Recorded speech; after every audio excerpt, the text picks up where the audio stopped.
Okay. Oh, good afternoon in the United States and good evening here in Israel. I'm really honored to be here. It's been um, a very interesting experience. Since I arrived on Tuesday, we've had two alarms, two as a coach. So I have a little taste of what wonderful Israelis such as Moshe Jaffe have to go through all the time and what my children here have to experience all the time.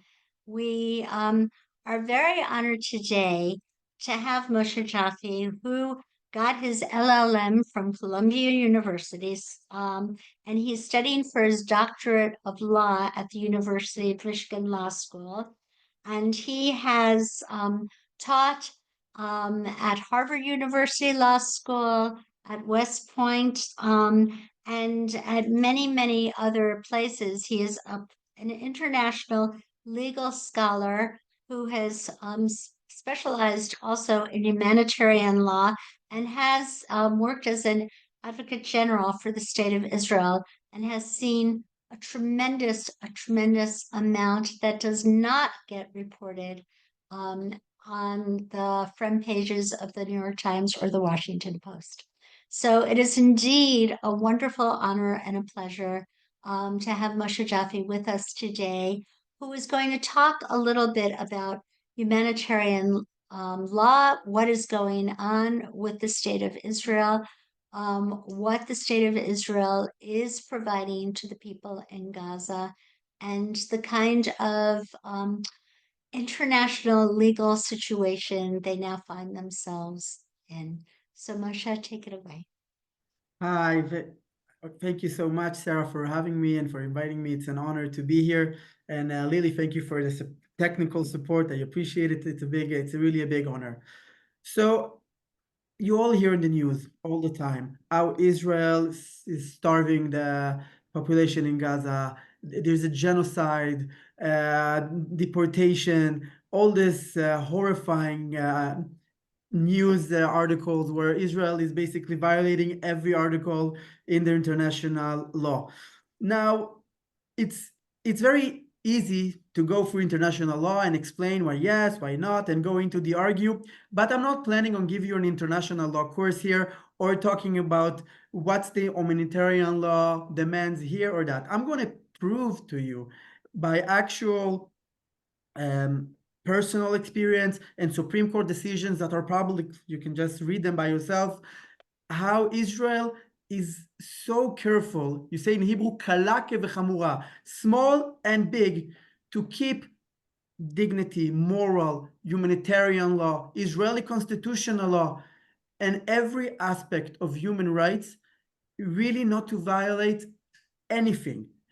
And you'll see in a second, it's a very long list of examples that some would say, many would say in Israel, that the IDF and the court went too far by the way of really protecting human rights. And actually, we lost it a little bit and we need to go back to the center. Now, I won't say if it's true or not, I will leave that you to judge, but just to show how much really you don't read it on the news.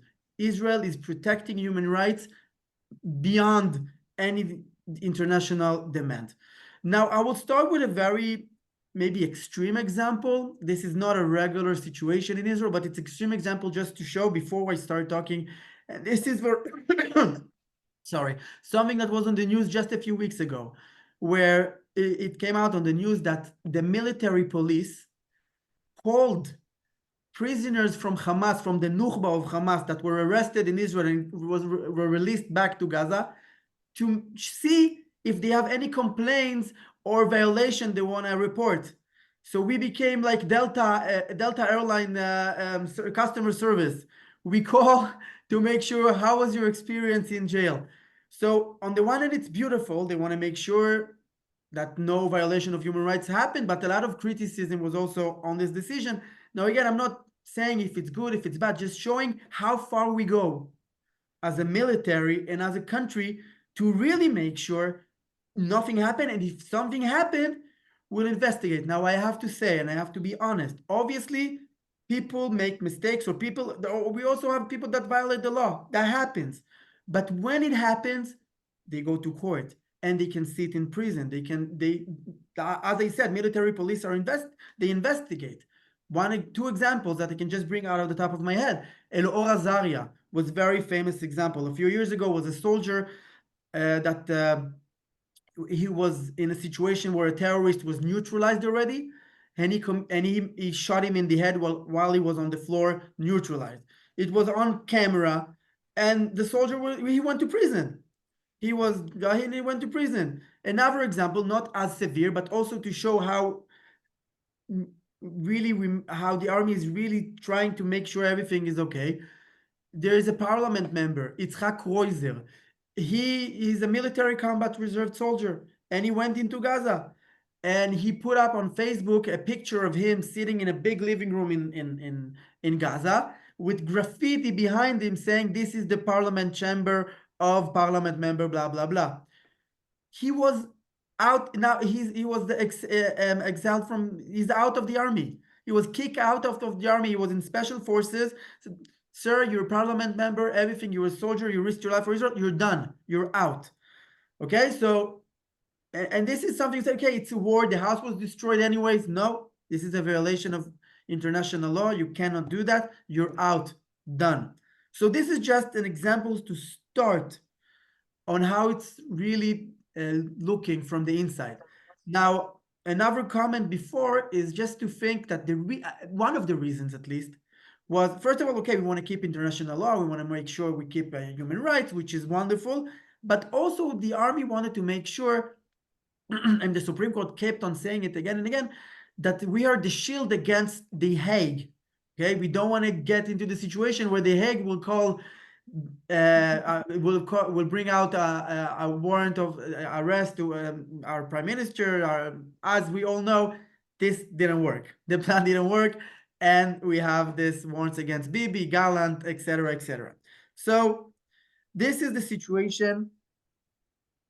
You need to understand before the examples that today legal advisors in the army have so much power, maybe the ultimate power. And I say because I'm one of them, and I'm not saying again good, bad. There are a lot of great things, there are a lot of problematic things in that.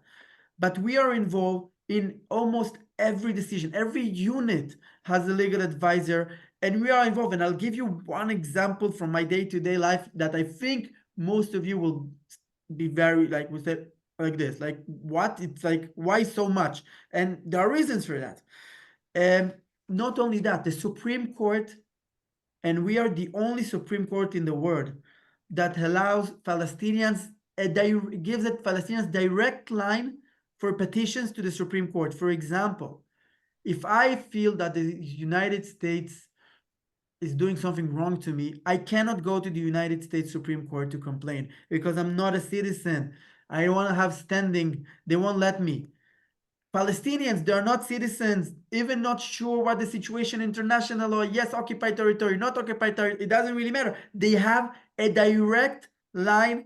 They file thousands of petitions or hundreds of petitions every year on things that I will give more examples: the house demolitions, defense, money compensation, holding corpse, day-to-day things, block on the roads, whatever you would want. So the Supreme Court is very much involved. Legal advisors have a lot of power. And now I want to start with some examples.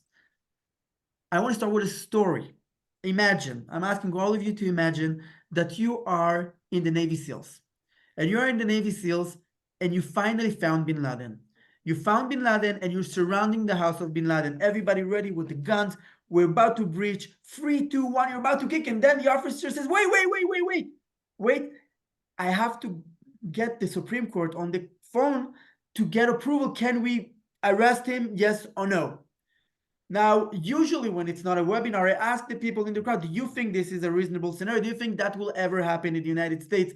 And I get a 100% no. Now, how we will see in a minute, it's not exactly like that in Israel, but it's not very far. Now, I have to be honest also, the examples I'm going to bring are the extreme examples. I have to be fair, but they are real and they happened. And this is part of what's going on. Remember this story, because in a few minutes I'm going to give this example. But first, I want to start with my personal experience. And I want to tell you another story about Mr. John. Mr. John is a terrorist that went to the Israel. Now he's serving in the Israeli prison after killing 10 Jews. Besides the fact that he gets a very nice salary from the Palestinian Authority, and this salary gets higher and higher if as more Jews that he kills, we put that aside, he will also get money from Hamas or from the Jihad Islami. This money that he gets, or usually his family would get for him, is what we call terrorism money. Terrorism money in the United States, in Israel, and basically almost all around the world is illegal money. The fact that it's illegal money means that we can compensate this money. So what happens? This happens daily. The IDF goes at night, knocks on the door of Mr. John's family's house. Hello, you got $100. And when I say $100, sometimes it's literally $100, and this is important. You got $100, $1,000 from Hamas. We're taking the money. Simple, right? I want you to know now how this procedure looks from behind the scene. This $100, now listen carefully, this $100 will first come to me for a pre-approval. I will get the intelligence, I will get the reports, I will look and I will make sure there's enough evidence to see that these $100 are really indeed Hamas money. Good. That being, after that I get previous approval. Good. Now they will go do it. And they might call me from the field at 2 a.m. to ask a real-time approval because, I don't know, maybe the wife is not there, maybe it's the brother-in-law, maybe there's no cash, there's a car, can we take the car? Maybe they want to make sure they're doing everything kosher, everything okay. So they will call me, legal approval on the spot. After that, I will have to give a legal approval after act. I will look at the compensation report. I will look again on the intelligence. I will make sure everything is okay, that it wasn't too much money, that the ID is the same, that it didn't violate any right. That I will make sure. You think it's enough? You're wrong. After that, there's an appeal committee of 3 lieutenant colonels that will listen and they can decide, you know what? Give them back the money. After that, the aloof, which is basically there's the head of chief of staff. This is number 2, general. He will personally sign every warrant, personally sign. And after that, there's a direct line to the Supreme Court to say, we want our money back. This is just one example from my life of $100. Because as I said, kala kavachamura, small things, $100 and a house demolition, we look at it at the same way. We do not want to violate human rights. We do not want to harm or to violate international law and also Israeli constitutional law. So again, imagine, I'm talking about $100, $1,000, sometimes it's more. This is the process. We have to be available 24/7, legal advisors, 24/7, on call, Shabbos, holidays. It might happen. We have to say, yeah, you can. No, you cannot. And many times we would say, you can't. Okay? So that's me. That's my personal problems. But now I'm going to tell you a little bit about the Supreme Court. And I want to start with a video. And remember my story with Bedlana, we'll get there. I didn't forget, don't worry. I want to start with a video. Now, the video is in Hebrew. I will apologize, but I will translate while we'll see the video because I think it's very powerful. The speaker in the video is Hanan Meltzer.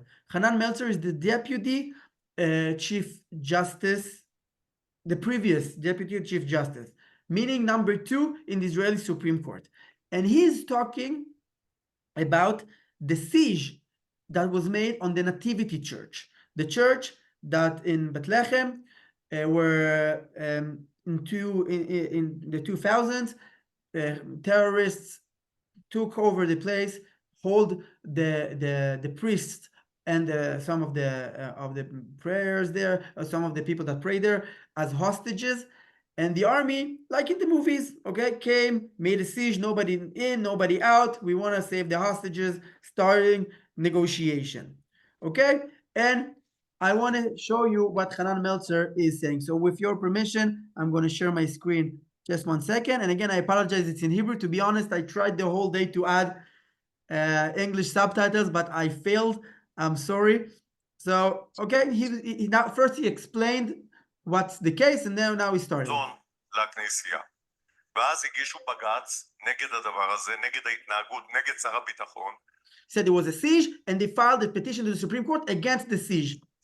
על ההתנהלות של צה"ל במסגרת Against the הזאת, behavior לתת of להם Tzahal, of פירוט. the IDF. דרך אגב, כשסיפקנו אוכל, אז החמאס לקח את האוכל לעצמו ולא נתן את זה לחטופים. It says we אז did אתם give רואים food, but the food went to Hamas, not to the אנחנו hostages. במסדנא דער אחד.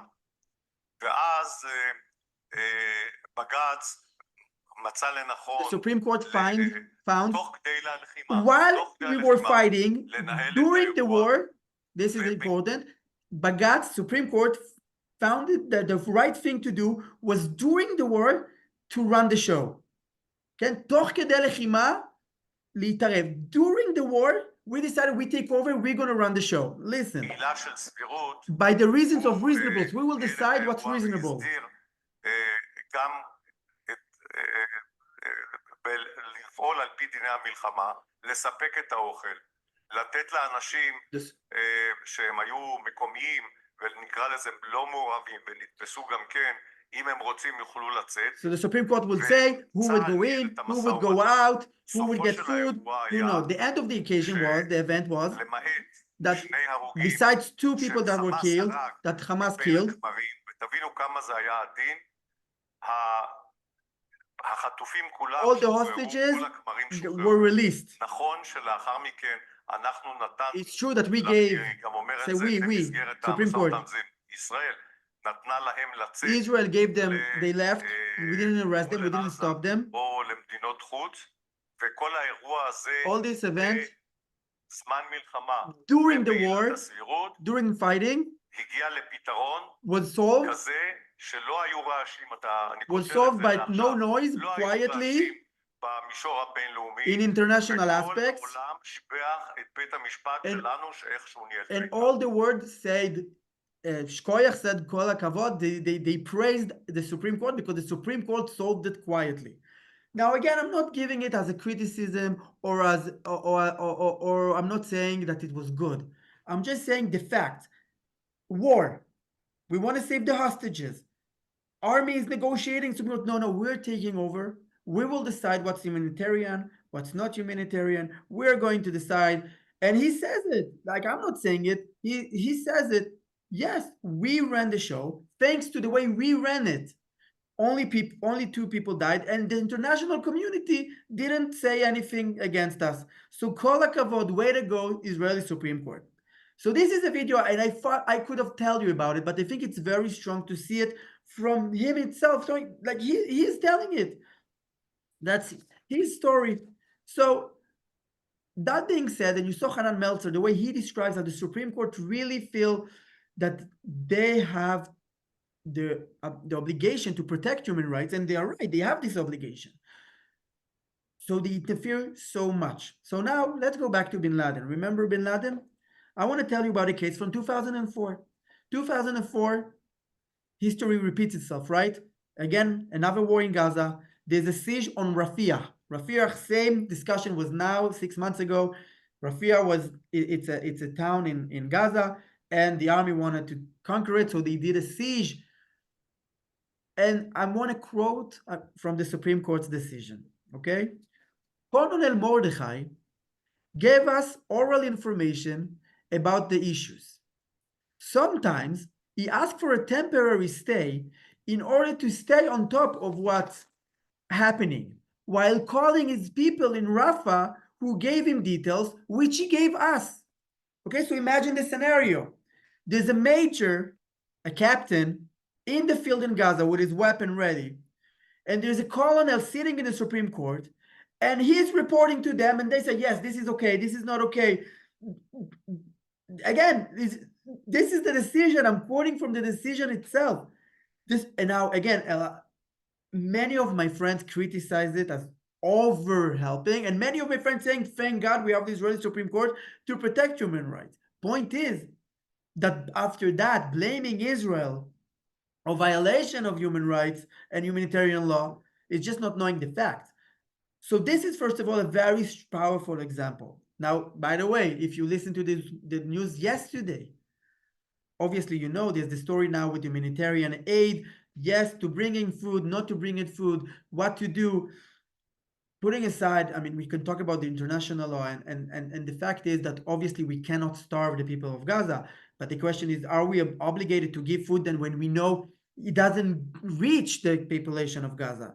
If Hamas takes the whole thing, then anyways, we're not fulfilling the obligation. So, but this is a different story.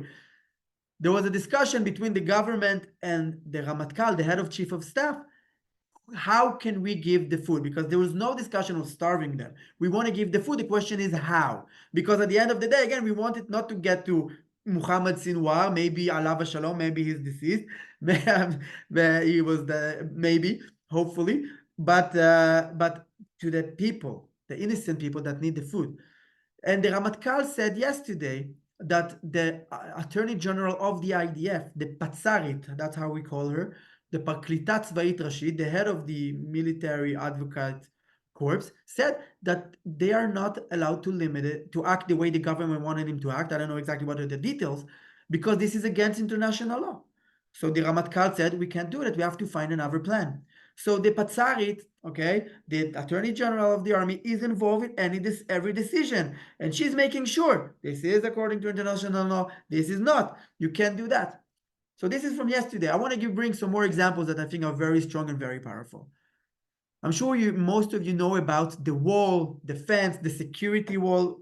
Doesn't matter what's your political perspective on the matter, but if you don't know, the wall is a fence built in the years of 2000 between Israel and the Palestinian Authority. The purpose of the wall was to prevent there. I mean, as most of you remember, there are a lot of terrorist attacks in the 2001, 2, 3, 4. People just walked in from Jenin, Nablus, Bethlehem, and it was very easy. So they built this wall to prevent, for security reasons, purely security reasons. Again, we can argue it's political, but that's not the issue. The Supreme Court assumed, for that matter, that it was security reasons to prevent terrorists from entering Israel. There was a petition against the building of the fence. Okay, you know what? I think that's the room of the Supreme Court to check, is this fence legal according to international law, according to constitutional law? And the Supreme Court really ruled, fine, very good. After that, since the year 2002 to 2012, more than 150 petitions were filed to the Israeli Supreme Court about the fence. More than 50% of them were ruled on the merits. 7% of them were on the major discussion where is the fence legal, yes or no. The other ones, and the justices are telling about themselves, they're writing it about themselves. In their Justice Bainish said that she saw Aaron Barak, the Chief Justice, sitting on maps. She describing him sitting on maps and looking about, this meter is okay, this meter is not okay, this is crossing the border, this is not, this is violating too much, this is not violating at all. Literally every meter of the fence was ruled separately about with the Israeli Supreme Court. Now, again, you can think it's great, you can think it's terrible because it's too much. That's not the issue. The issue is that not only it passed legal advisors and making sure it also goes, there are still cases now on the fence. They're looking, they're putting the maps, they're putting themselves in the positions of the commander, saying, no, this is too much. One example, if a kid has to go to school and you put the fence in the middle, now instead of 5 minutes, kid has to walk 2 hours, this is violating international law. So they really looked into that. 150 cases. You don't have this amount in 1 year in the United States Supreme Court in all of the topics. Okay, this is another example. Third example, there's a procedure used to be called the neighbor procedure. The neighbor procedure was a procedure where, imagine the scenario, okay? A unit of the IDF comes into a house. They know this house has terrorists inside. Now there are 3 options. One option, break the door, start shooting. People will die from both sides. Probably the IDF will win this battle of the end with a lot of people dying from this side and the other side. Our option is to wait. Surrender, surrender, surrender, nothing. Okay, we go back home. Third option was an original solution, was to call for a friendly neighbor. Tell him, you knock on the door. And you will tell them we are outside and they should surrender. Now, this is problematic. On the one hand, it makes sense. You want to make sure that less people will die, but on the other hand, you take someone, but he volunteered. Well, none of us would gladly volunteer into this situation, and they take this guide and say, okay, knock on the door, and he's not very happy about it, and that went to the Supreme Court. And the Israeli Supreme Court says, and I'm going to quote again with your permission. The civilian population must not be exploited for military needs of the army.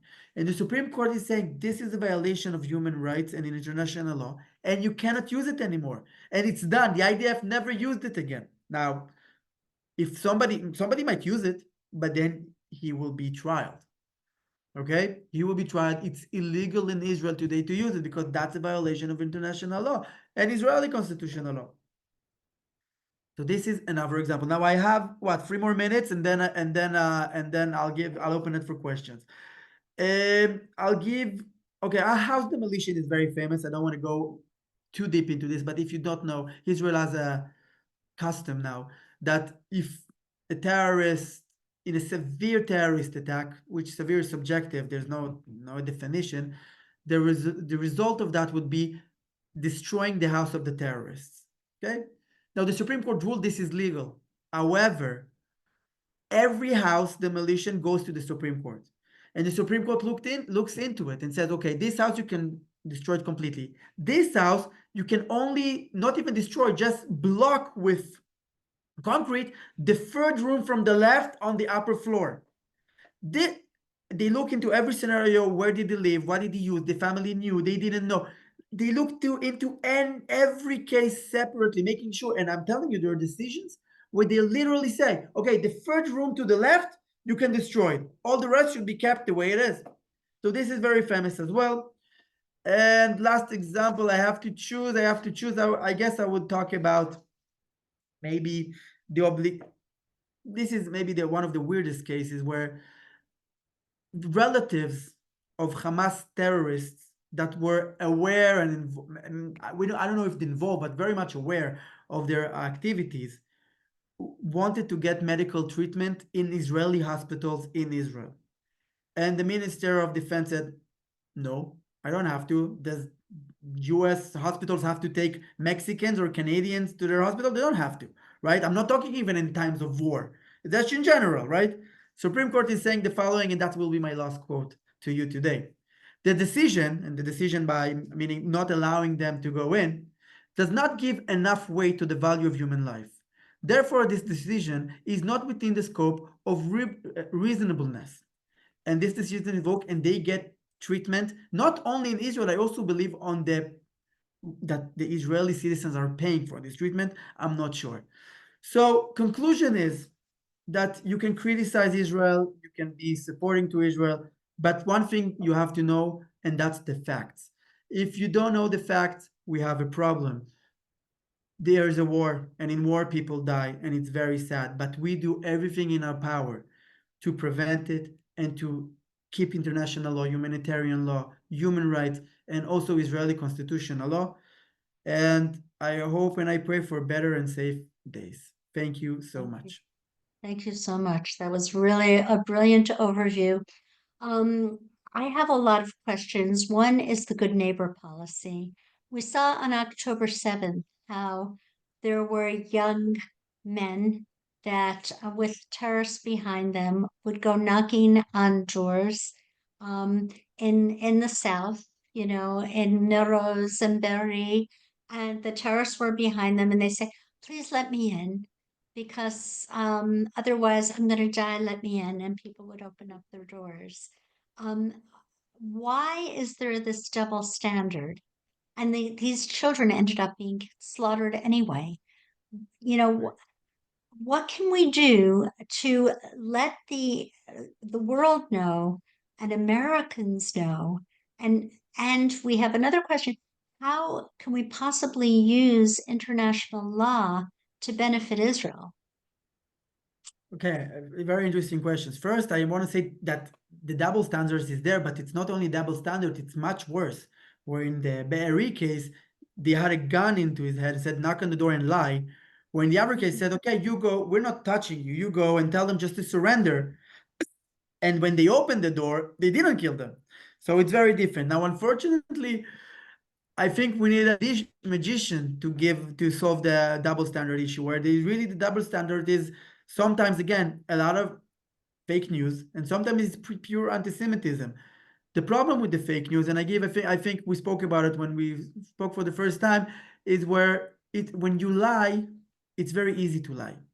And when you say the truth, sometimes it takes a long time. And the best example is the first missile that fell. Jihad Islami fired the missile and it fell on the hospital, right?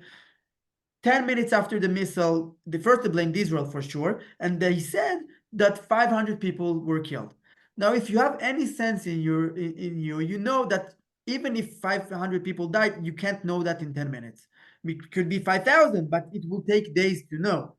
But since you're lying, there's no problem. You just do it right away. And then Israel need time to prove that they're not lying, and then it's too late. Then it's already old news, it's cold, it's not interesting. Right. Now, so it's very hard. I can't give a good advice, but just by trying, and we are trying to really keep on fighting the news on real time, but it's very hard. And what people do, like what you're doing, Sarah, and Emmett is doing, is to publish the facts and the real fact. And then, okay, you can still hate Israel, it's fine, but know the fact. I think that's very, very helpful. Now, how can you international law has a lot of tools. He gives us a lot of, for example, Charter Article 51 of the Charter allows self-defense. Okay, and this is with no doubt self-defense. Now, people has, as you said, double standards. So he said it's not self-defense. Israel is the neighborhood bully. He doesn't have a right for self-defense, or you do, just slap him in the hand. International law has tools for us to fight, and there's a full department of international law in the IDF, and they supervise everything the IDF is doing. So they know the laws, and we use them. But when we have double standard, it doesn't really matter, unfortunately. So, to what degree are the halachic laws, the Jewish legal laws, taken into consideration when you're talking about maybe withholding water or food, and you know that there's a population that might be starving. So, to what degree is Jewish halachic law taken into Oh, I consideration? appreciate this question very much, because I have a research that I did with Professor Aviada Cohen about the use of Jewish law and the place of Jewish law in Israeli secular law, and specifically in Israeli Supreme Court's decisions. And the truth is, I won't into details because I don't want you all to fall asleep. But basically, we found that Israel, although the Jewish law theoretically has a lot of room, in practice, the room is very, very minor and doesn't really have a real impact. Now, there are many decisions, house demolitions. You can see they refer to Jewish law sometimes as a source, sometimes as a comparative view. It's very nice. It makes us feel good, but it doesn't have like really, okay, we decide because Jewish law says 1, 2, 3. That never happens. And so there are proposed plans right now for the United States and Israel to manage the distribution of aid to the Gazan people.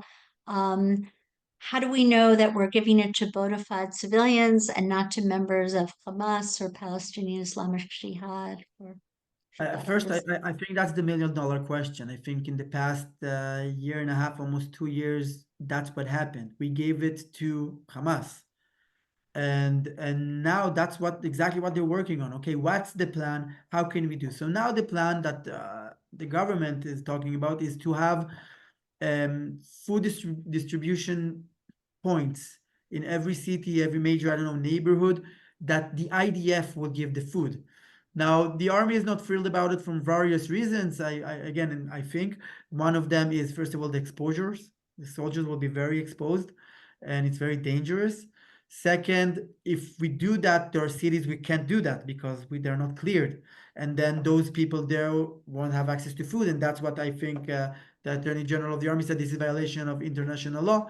So maybe indeed, I know now they're talking about having a third party, not U.S. Army, but maybe private companies, military companies, to do that and to stand. That might solve some of the problem. I think I don't know why the Red Cross is not playing in this game. I don't know exactly. Maybe they don't have the resources for that, but they could be a player in this.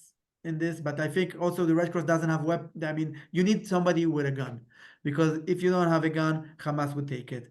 Even if you have a gun, Hamas will try to take it. So it has to be a powerful organization. What is your feeling about the Red Cross not visiting our hostages for the last 19 months? I mean, they could have given them food, they could have given them medications that they needed to survive, but there were no visits. First, I mean, I don't want to go into the double standard of the Red Cross, but I think it's obvious and on the table. But in this case specifically, I don't think they were able to. I mean, I'm just assuming that Hamas didn't give them the option. I mean, I assume maybe they didn't demand enough, maybe they were not aggressive enough, I mean, you see in the videos where they're too friendly with the terrorists. But again, that's not the point. Point is, I can only assume, and I don't know, I didn't see the intelligence.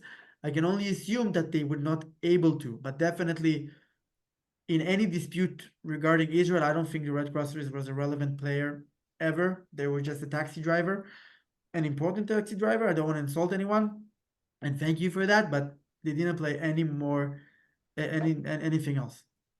Right. So we have one question that isn't the reality that what we call international law, set of unilateral constraints Western powers adhere to, that our enemies gleefully ignore. I mean, and I Yeah, mean, where's the purpose of international law that we could apply across the board to all of our friends and allies, quote unquote, in the Middle East? first, international law has a major problem in general, and not only with Israel, that's dealing with most, besides maybe Russia and Ukraine now, India and Pakistan that just started. All the military operations slash wars in the last 20, 30 years are between terrorist organization and a state, or terrorist organization and some kind of other organization. And international law has a very hard time to deal with it. Now, there are solutions, and you can apply regular war, or I mean, there are solutions. Again, I don't want to, but the problem is, again, first, the double standard, and second, there's a very famous saying of the Israeli Supreme Court. Justice Chaim Cohen said it, Justice Barak said it, and many other justices said it, that the power of Israel is that even if we fight with one hand behind our back, the hand of rule of law will win. Which basically saying, okay, we fight with someone that doesn't play fair, and we have one hand tie, but we will play by the rules and we will win by the rules, which is something to respect. We're saying, okay, we will not violate human rights. Again, sometimes it puts us in a very hard position, and sometimes it's even absurd that we're being blamed for violating human rights. But it's also respectful. Again, Israel, and I think I proved it, really is doing a lot of effort into not violating human rights and being proud of, okay, we play with a hand behind our back, but we're playing by the book. You define what the Supreme Court uses as the standard of reasonableness? No, nobody can. Nobody can. I mean, first, usually, actually, the term is usually proportionality, and proportionality is very famous. Proportionality is being used in almost every modern country in the world, besides, by the way, the United States, in interior constitutional law. And when you use proportionality, you have certain tests that you use. But when you talk about reasonableness, it's very gray. Basically, it's subjective the way the judge that sits sees it. Like sometimes I can see something very reasonable, and the judge would say this is not reasonable at all, and vice versa. There's no clear definition of it, and I think it's impossible to have a clear definition for it. Okay, we have a question. You're in academia, which is, of course, not becoming full of haters, but has been full since 1978, when Edward Said first wrote Orientalism, including professors that have been indoctrinating their youth with misinformation and really anti-Israel concepts, which I see anti-Israeli concepts as being the other side of the same coin as anti-Semitism. So How can we ever counter such an aggressive strategy by the haters brainwashing the youth in the West? And of course, we also come across Qatar, which has been indoctrinating not only our universities to the tunes of billions of dollars, but now kindergarten through 12th grade students. How can we can't match the Qataris dollar for dollar? How do we counter this kind of indoctrination? First, I think it's very true. I think that if you want to go in any campus in the United States, and I felt it, and I was in Columbia and Michigan, although I have to say in the defense of Michigan, where Columbia was terrible, as you all know, Michigan was actually very safe and very pro Israel and very, but that's not the point now. Even there, when you want to walk with a kafia or a sign that from Gaza, from the Jordan to the sea, which is basically it's killing all the citizens of Israel. That's what that sentence means. There's no problem. People could be pro, people could be against, but you shouldn't be ashamed of it. Where if you want to wear a Magen David, or if you want to wear a yellow sign or anything like that, you have to be brave. You have to be brave. It's not obvious you can do that, and if you do that, you're a brave student, and there are a lot of brave students, but they have to be brave. And the fact that this is, as you said, the bad double standard, the fact is that the one hand it's okay, it's sad, it's okay, and the other hand is like, no, this is, how can you do that, and you're being judged, and you have to be afraid of professors not liking you because of it, and what will they think of you. It's a major problem, and I think the way to solve it is what exactly, again, I'm going back to you, Sarah, is what you're doing, spreading the facts. Spreading the fact, because again, a lot of the students are just getting full of fake news, so much fake news. And when you talk to them, they're like, oh, we didn't know that. And some, there's nothing to do. Pure anti-Semitism, good old-fashioned Amman-style anti-Semitism, and we will never win that. But the other part we can win, and we need more Emmet and more Sarah. We do, but in the meantime, we've had legislation for almost a decade called the Anti-Semitism Awareness Act that's being held up in the Senate because which would just give Jewish students the same rights as any other minority group. Unfortunately, there are members of the US Senate that feel that Jews cannot be blamed for the death of Jesus Christ because of this. And they're projecting onto the, I mean, it's the most absurd things. Unfortunately, Senator Bernie Sanders says, but there's a whole other side, the Palestinian side. Of course, the Palestinians have the bully pulpit right now with their professors. And there are Jewish students that are feeling alienated and discriminated against. And if you walk around with, a map of Israel with a Jewish star or a yellow ribbon, you are scoffed upon. Now I have a grandniece that hides her Jewish identity. She's a Columbia before she crosses Amsterdam Avenue or Broadway because she's afraid of being surrounded and intimidated and bullied.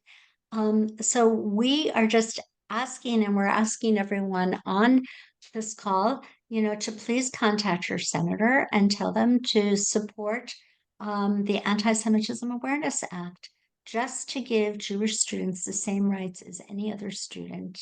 It's absurd what is going on, and because we are less than 2% of the population, and divided.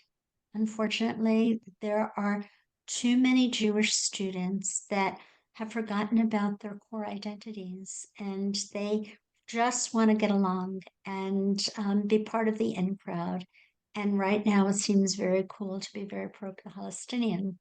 So, we've got to start younger and influencing our students younger and showing them, who they are, some pride of who they are so they can stand up for themselves. But it is very intimidating when you're at Columbia University and you're taking a class in the Middle Eastern Studies programs or the Iranian Studies programs. I mean, there are so many various programs and they've replicated themselves so much so that it's very difficult if you are pro-Israel or conservative to get a job teaching in a university. And most people who are somewhat conservative have given up on trying. It's tragic. I think we do have to write some other curriculum guides. People who are in education need to write other curriculum guides because right now there are curriculum guides like the Arab Studies Notebook by Audrey Shabazz that have been given out for decades now to teachers from sixth grade through high school, where there's a real anti-Israel slant. So it's time that our people woke up and understood what's at stake here. So, any other closing words that you would like to give us? I just want to add to something that first of all, I agree 100% what you say. And I want to add that when October 7 happened, personally, and I want to say something maybe a bit disturbing, but this is true. The video of the three presidents of the universities sitting and saying that calling for genocide of the Jewish people is not violating any code of the university was more horrifying than the videos I saw on October 7. Not because physically it was more horrifying, because I expect Hamas terrorists to kill Jews. That's something that it's very sad, but I'm not surprised. But to see the leaders of the most amazing and most luxurious, prestigious universities in the world saying that, and now going back to your point, what a student, a Jewish student, but also a non-Jewish student should think when he hears the leader of the university that all his life he dreamed to get accepted in, and finally he was, and he looked up to this president, and the president said, yes, it's completely cool to say kill all the Jews. There's no problem with that. So the Jewish student feels, okay, I'm done. There's nothing, I cannot protect myself. There's nothing I can do. And the non-Jewish student, if he's anti-Semitic student, he feels great. But if it's a middle student, like he doesn't say, okay, if the president say that, of course it's okay. Maybe they are right. So this, going back to your point, I think this is terrible. This is maybe, but I think also it was good for us in the aspect that it really shook up the world, the university, the Jewish population, the donors, and President Trump and what he's fighting now with Harvard. And I see the change in Colombia. We were talking about it before. We see the change in Colombia already. I hope it will last. I'm not very optimistic, but yes, I think it's devastating, and I felt it myself, and I hope it will end soon. Right. I have to say also, there is a distinction between free speech in the public square and free speech in a university. We have protections for other minorities. God forbid, if anybody said the N word, it would take a nanosecond for that person to be kicked out of university. But you can say things like from the river to the sea, Palestine should be free, which means no room for Israel, which is basically a justification for the genocide of our people. And that is considered free speech. Free speech is not an excuse to call for genocide. And we really have to remember that. And it's horrible. Worse things have been said than that on college campuses, but this is the rallying cry. So I think it's very, very important that every Jew knows this and every non-Jewish lover of the state of Israel, because I do believe right now Israel is fighting a just, existential, and righteous war. And we are doing it alone here. My son-in-law is right now in the reserves, and everybody you've served and you are serving, and practically everybody I know serves. And we're doing it for the good of Western civilization, and whether they know it or not, for the Sunni Arab nations against Iran as well. So this is a just and righteous war. And I hope one day people in the West will turn around and say thank you to Israel. I hope. If with your permission, I would like to end with a story of what's the Jewish values and the Jewish people values. Besides of all my job as as an IDF and lawyer. I'm also an Atzala volunteer. Atzala is an ambulance on call. And I want to tell you a story how the same time when I was in the IDF dealing with petitions about holding corpse, I came out of the university one day and I see a terrorist attack, a terrorist stabbing people in the streets. And I am the first EMT medic on the scene. And I start treating the people there. And at some point, I get to the point with my brother is a doctor. He came to the scene as well. We're treating the terrorist. And while the terrorist is yelling, Itbach El Yahud, kill all the Jews, kill all the Jews, we saved his life. And we saved his life and he's alive today. We saved him while he tried to kill us and then yelled kill us. So this is who we are and this is what we do, and life is complicated here but also very good. Right, yeah. And I feel that Israel can teach the rest of Western civilization a lot of lessons about what it means to be a human being. Yeah, thank you so much. And next week we are going to have the international legal scholar Emmanuel Navon, who will be talking about President Trump's recent trip to Saudi Arabia, Qatar, and the United Arab Emirates. Thank you. Oh, and as my husband, who is at my side, said, please, if you can, support the work of Emet. Thank you. You could go to emetonline.org. And thank you so much, Moshe. It was really a pleasure to interview you. Thank you for having me. It was my pleasure. Thank you so much. Bye-bye.